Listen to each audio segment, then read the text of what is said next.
Baik, definisi biological asset menurut kepada pelaporan kewangan aset ialah tumbuhan hidup, haiwan atau jenis lain yang sesuai dengan kriteria tersebut dianggap sebagai aset biologi. Menurut Piawai Perakunan Antarabangsa 41 ataupun IAS 41, aset biologi ditakdirkan sebagai mana-mana tumbuhan atau haiwan hidup yang dimiliki oleh firma dan biasanya dinilai menggunakan fair value less selling cost.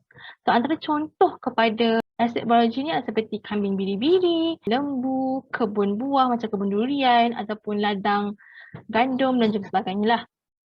Okey, proses bagi aktiviti agriculture ni adalah sebagai contoh kita ambil kambing biri-biri. So daripada seekor kambing biri-biri itu kita akan harvest daripada kambing biri-biri itu, kita ambil dia punya wool misal kata. So daripada wool tu kita akan jadikan knitwear.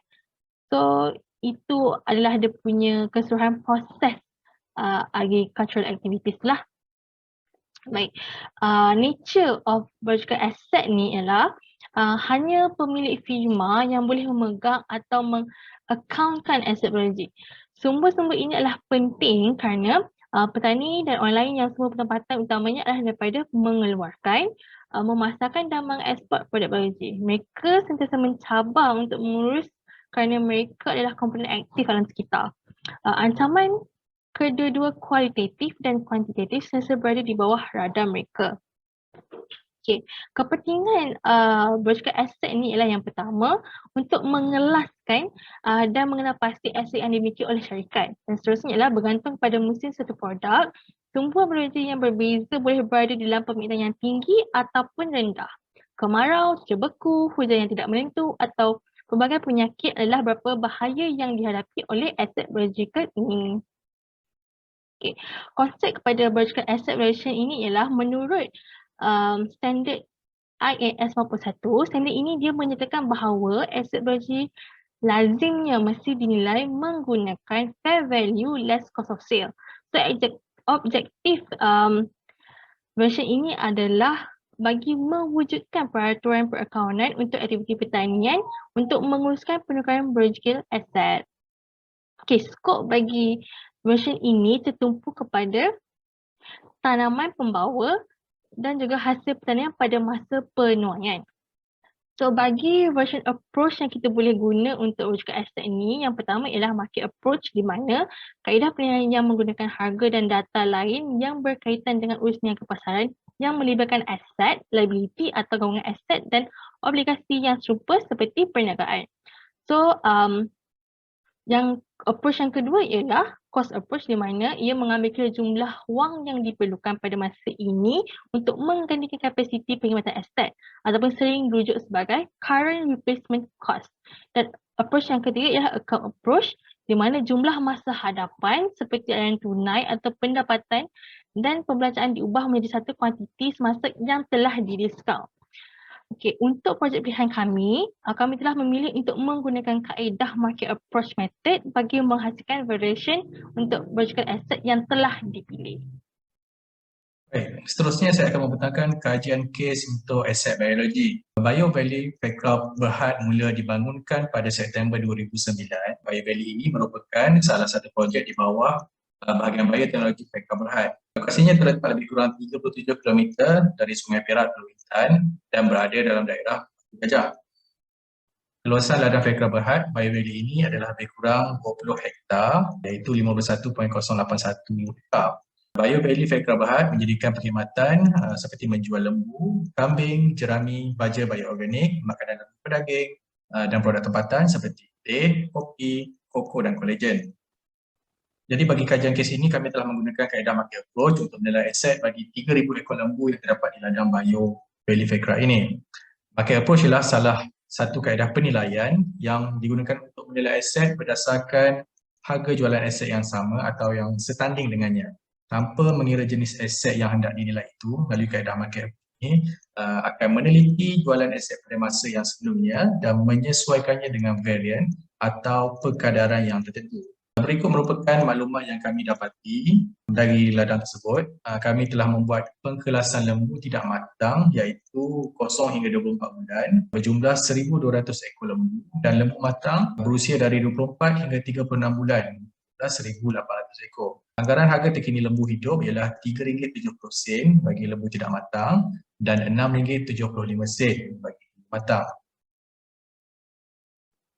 Berikut ialah jadual kira-kira penilaian aset dan dari sini kami telah mengelaskan lagi kepada lembu jantan dan lembu betina.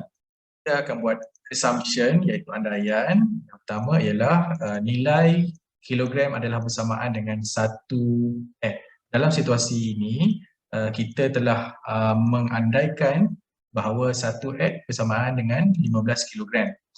Setengah kategori boleh dinilai mengikut kepala dan bukannya berat. Tapi melalui kes ini yang melibatkan lembu jantan dan lembu betina berumur 0 hingga 24 bulan, kami mendarabkan harga purata dengan berat. Kami juga mendarab harga purata RM per ekor dengan bilangan haiwan. Cukai pelarasan yang berkuat kuasa adalah sebanyak 15%. Oleh itu, nilaian untuk 3,000 ekor lembu tersebut selepas cukai pelarasan ialah sebanyak RM4,254,904 dan 50 sen. Ataupun kita boleh gunakannya kepada RM4,250,000. Sekian, terima kasih.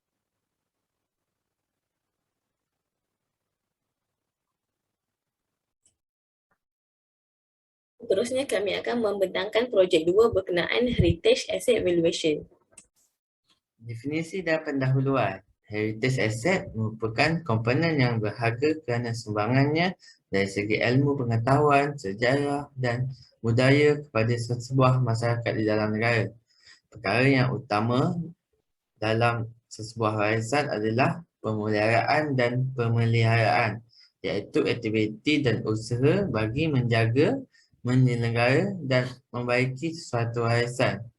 Di Malaysia, Jabatan Warisan Negara bertindak sebagai badan yang menjalankan aktiviti tersebut, manakala di peringkat antarabangsa di bawah seliaan UNESCO. Terdapat 3 jenis historic environment. Yang pertama adalah building perewa, yang kedua adalah aerial dan yang ketiga adalah site, iaitu monument landscape. Seterusnya ialah total economic value yang digunakan untuk bangunan heritage. Yang pertama menggunakan use value dan yang kedua menggunakan non-use value. Kebiasaannya, use value menggunakan real market dan non-use value menggunakan hypothetical market. Di antara manfaat mengekalkan aset warisan adalah sebagai asas kepada pembangunan ekonomi, terutamanya dalam bidang pelancongan, ekosistem, pendidikan dan juga perniagaan. Selain itu, ia juga dapat mengekalkan sejarah bagi sesuatu aset warisan. Untuk heritage valuation case study, tempat pertama yang kami pilih adalah di Bukit Melawati yang terletak di Kuala Selangor. Bukit Melawati ini diselenggara oleh Majlis Pembandaran Kuala Selangor yang keluasannya sebesar 42.24 hektar tanah. Dia beroperasi daripada Isnin hingga hari Ahad bermula jam 9.30 pagi hingga 5.30 petang. Kami memilih Bukit Melawati sebagai kawasan case study kami adalah untuk kami mengira WTP dan juga TEV terhadap Bukit Melawati dengan menggunakan cost travel method. Apa yang dimaksudkan dengan travel cost method? Travel cost method ini mengambil kira tentang masa dan juga kos seseorang pengunjung itu untuk sampai ke satu destinasi itu. Daripada situ, kita dapat melihat berapa banyak kesanggupan pengunjung untuk mengeluarkan kos untuk mereka sampai ke destinasi tersebut. Ini kita dapat mengambil tahu berapa banyak jumlah kos yang mereka sanggup keluarkan daripada setiap zon. Sebab kami menggunakan travel cost method terhadap Bukit Melawati adalah seperti yang kita tahu, Bukit Melawati ini adalah satu kawasan untuk beriadah. Dalam masa yang sama, Majlis Pembandaran Kuala Selangor juga memerlukan bajet untuk penyelenggaraan yang minimum terhadap Bukit Melawati.